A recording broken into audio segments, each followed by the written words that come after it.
Okay, great. I'm here at Headingley Stadium in Leeds and just coming to pick someone up. Let's see who we've got in the car on today on Speakers Talking About Speaking. Here he is. Great. Morning, Lee. How are you? Good morning. It's none other than Alan Stevens, ladies and gentlemen. Brisk out there. It's cold up north, isn't it? You're in Yorkshire now, Alan. You're in Yorkshire. Aye.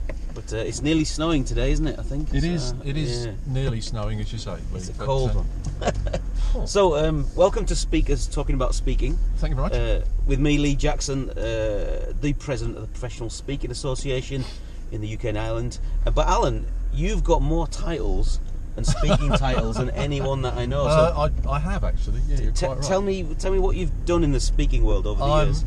Like you, I was president of the Professional Speaking Association here in the UK. Great. Back in 2007. In 2010-11, I was president of the Global Association, the Global Speakers Federation, and wow, I've got a bunch of those awards, like a lot of letters after my name. You know, PSAE, FPSA. So just in case anyone doesn't know, what is Global Speakers Federation? Global Speakers Federation is a collection of all the 14 speakers associations around the world. Okay. Each country, like the UK and Ireland, has a speaking, or many countries have speaking associations, and the umbrella body, like the United Nations of speakers, is the Global Speakers Federation. Great. So you were the head of the Global Speakers thing. That's quite a thing, isn't it? And big cheese, very big cheese. The big cheese, yes. The big cheese. So I'm just getting you to the station to get your train back to London after speaking in Leeds. That's good. That was very so pleasant. I thought might as well get some content out of it while we're here. You know. Why the hell not, Lee? So you're obviously a professional speaker for many years with a background, I think, in journalism. Is that right? A background in journalism. That's quite right. I used to work for Which magazine for quite a while. They were the lovely people. We were always on the side of the angels, so it was a great gig to have. Was that actually when it was a magazine? Actually, a physical magazine? It was still a magazine, although I set up something called Which Online back in 1996. So more than 20 years ago. It was a rudimentary social network. So we set up a network, and people could friend each other, and people could talk about various issues, and they had little avatars. So it was way before Facebook. Well, and in fact, I spoke at the world's first ever conference on digital communities in 1997. Before the word social media was invented? Before social media was invented, I was in social media. Yeah. Wow, that's amazing. I didn't even know that. Yeah. There you go. Now, Alan is well known in the speaking world for not only his experience, but he's a go-to person for advice and stuff. But I heard recently that you've been doing a lot of work just on getting back to basics and storytelling. I have, Lee, that's right. I've been running some storytelling workshops at Theatre Royal in Drury Lane.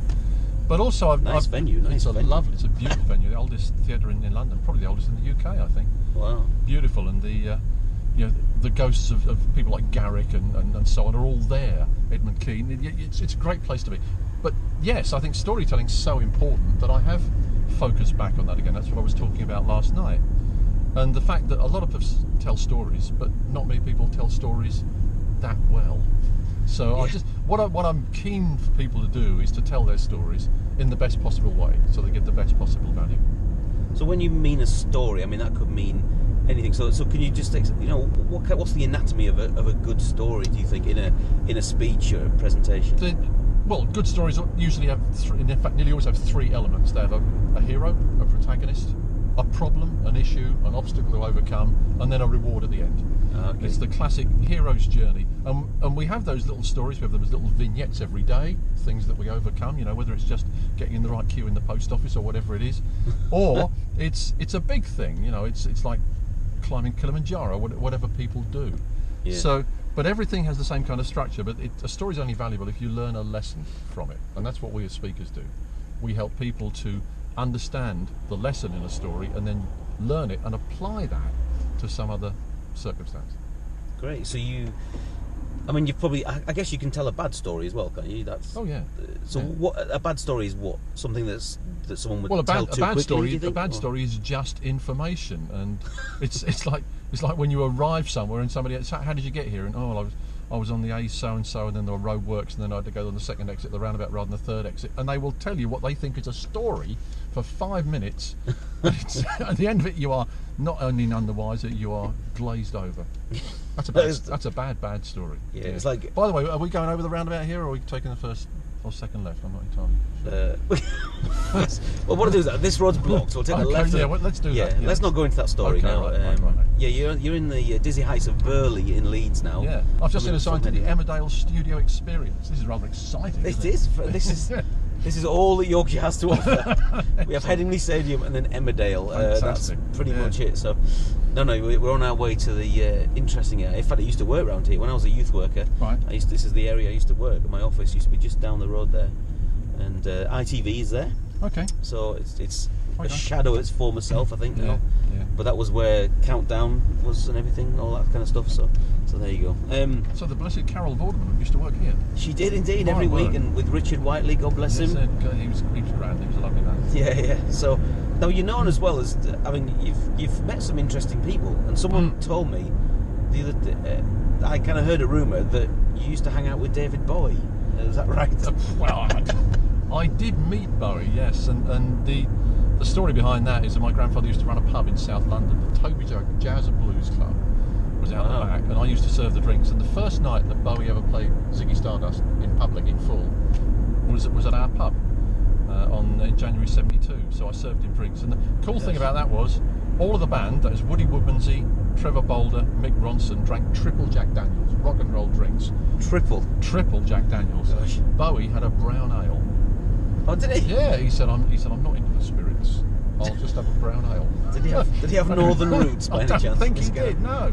All right. No, he was from London. But and the other thing was they all had the glam rock stuff on. Yeah. But he didn't. He was in army combats because his stuff hadn't arrived. And these were three working class blokes from Hull. You'll remember. The spiders from Mars. They weren't into the glam rock. They were hugely embarrassed.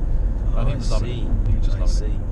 Oh, very good. So again, that's just a story. So one of the things, I guess, when people are starting out in the speaking industry, they can have a tendency to maybe, how can I put it, borrow people's stories. Yes.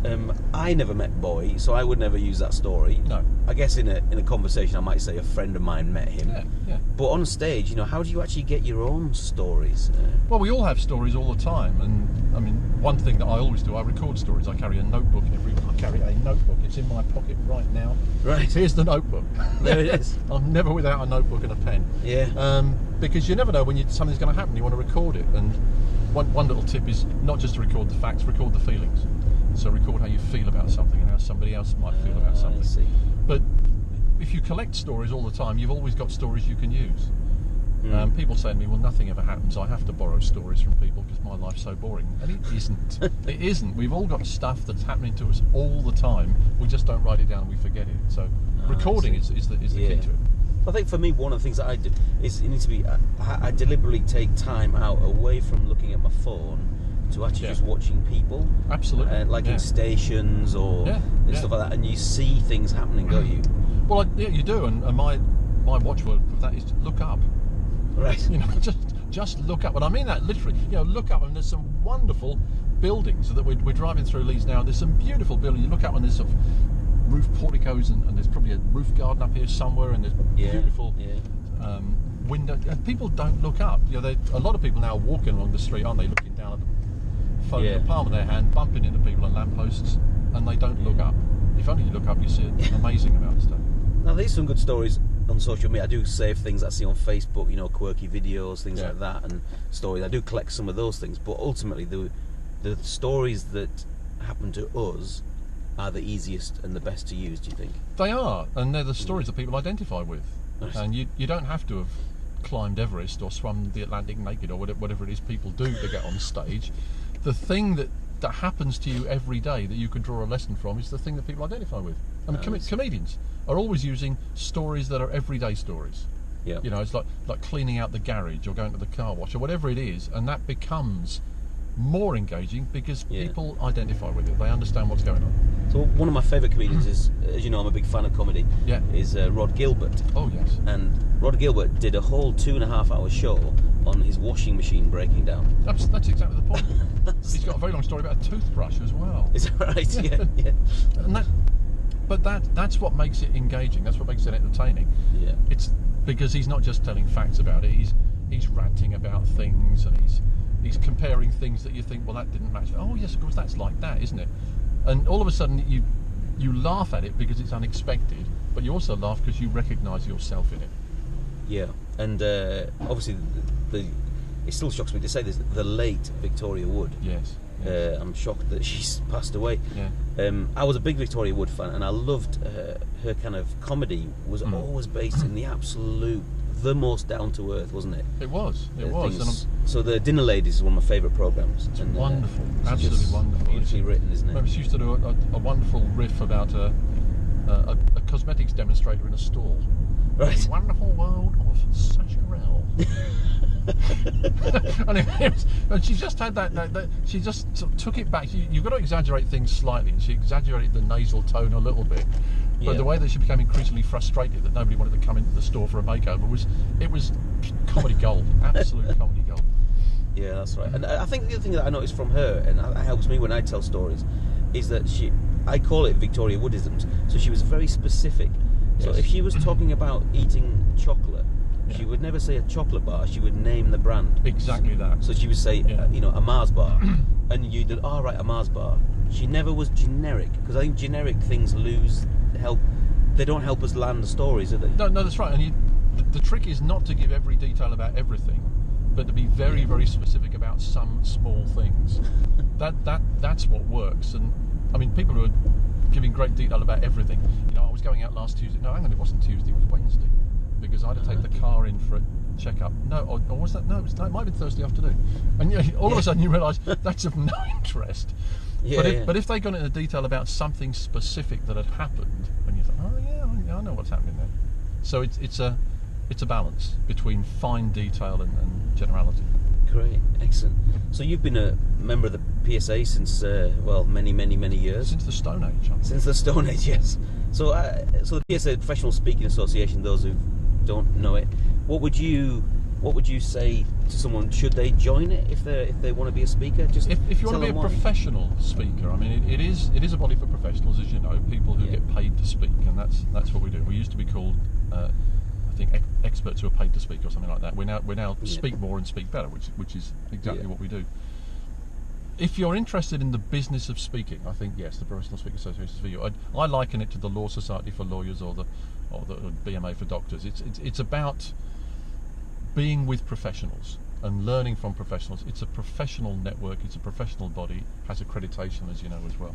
Yeah. And I think if you're serious about being a professional, then absolutely, it's the place you should be. So it sounds very serious. You're saying it's all very serious. It's far from serious, as you know. Seriousness is not included. Well, it is sometimes. Yeah, let's be honest, it is sometimes. But the thing is, I mean, speaking itself has got to be entertaining. We've got to entertain as well as enlighten. If we're just being dead serious, no one's going to book us to speak. If we're telling gags all the time, we've got to go into stand-up comedy. What we do is between the two. Yeah. So you're engaging and entertaining in order to inform. Yeah, so I've got lots of friends who are stand-up comedians and stuff, and I like to hang out with them. I like to learn from them, and I watch a lot of comedy, as you know. But I'm very aware that I'm a speaker. I don't have the tension that a comedian has, so I don't need to go for a laugh every 20 seconds. No. Every 5 minutes, a little bit of a laugh is good. That's do you know right. What I mean? Yeah. And it's not only good; it's important because, excuse me, because on the back of a laugh, people learn. If you can deliver some really solid information on the back of a big laugh, people will take it in. Yeah, we've got to entertain, but we're not stand-up comedy. Or some of us do a bit of stand-up comedy. I know you do it. I mean, I do from time to time. But that's not what people buy us to do on the corporate stage. Yeah. But getting people to laugh is such a big thing, and I think I've heard a lot of very intense talks. Tend to be from new people who are really, they're so passionate about their subject. Yeah. But they just need that lighten it up a little bit, don't they? Too. They do, because people you've got to connect. People have got to feel empathy with the person on stage. They've got to understand what's going on. They've got to feel that they could go and have a chat with them after the event. Yeah. And if you're unapproachable, if you kind of put yourself on a pedestal by the way you deliver and the sort of stuff you talk about, then people will be turned off. Particularly in this country, it's not so much internationally. Internationally, things are different in different places, but it's certainly in the UK and most of Europe. You've got to be there. You've got to have that approachability. Yeah. Now we could talk about all sorts of interesting and bad speeches that you've heard, but I don't think we've got time for that one, have we? I should. I really shouldn't. No. We've seen quite a few, haven't we? We have. But yeah, it's just, so if someone that's watching this video is brand new to speaking, Yeah. you know, apart from obviously capturing stories, which is a great thing, Yeah.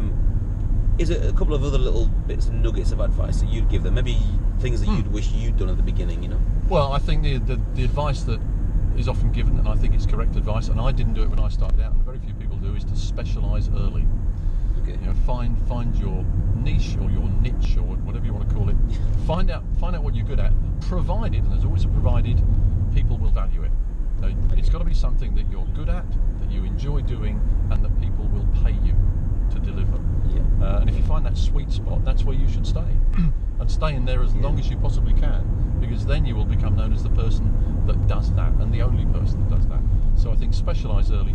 And the other thing is to trust yourself, back yourself. Believe that you've got the value, and believe that you're worthy of listening to it. Because I know there's a lot of insecurity around, not just in speaking, but in everything. And if you're insecure, it comes across. Okay. So I often say to particularly people who are new to the profession, get comfortable with yourself before you try and get comfortable on stage. Okay. Don't try and do it too early. Because I think that the stage is not only, as one of our friends Donna talks about, the stage is like crack cocaine for some people. It's, it's a very addictive place to be. Yes. Yet it's also a microscope, so people will see your insecurities. You give stuff away on stage, don't you? I think That's right. That's right. And you've got to have a certain amount of vulnerability. Yeah. Because as I say, coming back to that thing about being approachable and being somebody that you think somebody could talk to, you've got to have that going on as well. Yeah. But it's a great profession, I have to say. You know, I've loved it for years. I know you love it as well. And if you can do it, you should. In my view. It's gone dark. Yeah, we've got a dark tunnel, Alan. We're just very near Leeds Station. That's not a visual metaphor by any means, is it? We're talking about that. No, that's right. But we are just coming out of a dark tunnel. Oh, that's everybody. better. We're back into the light. That's right. There we go. The camera will adjust. So that's great. So tell people, where can they sort of find you online and stuff like that? Well, I'm known as the Media Coach, so you can find me as Media Coach on Twitter, as Media Coach on Facebook, and unsurprisingly at mediacoach.co.uk. It's almost like you planned that, isn't it? It's almost like it's a brand, isn't it? Yes, that's fantastic. And you someone said that you do actually do storytelling workshops. I do storytelling workshops. So that's right. Theatre Royal. Next one's in May. That'll be on Facebook if people keep an eye out for that. I also have a newsletter that I keep people informed about, which some people occasionally drop off a subscription, don't they, Lee? But you'll be back on soon. Accidentally, yes. My bad. And I've got thousands of people that get that every Friday morning for 14 years. So it's free. It will always be free. So if people are interested in that, just go to my website, mediacoach.co.uk, and you click to sign up. Great. I will interview you about that another time, because that's another hour's about that, I reckon, isn't it? Yeah. So it's fantastic. So we're just coming around the corner now. It's all very exciting. We'll get you back to London, Alan. Well, no, it's been nice in Leeds. I do like it. I've been live in Leeds. Literally live in Leeds, right? That's it. Yeah. So thank you. This is Alan Stevens, the Media Coach, and I'm Lee Jackson. And I'm Lee Jackson. And this is Speakers Talking About Speaking. And see you next time.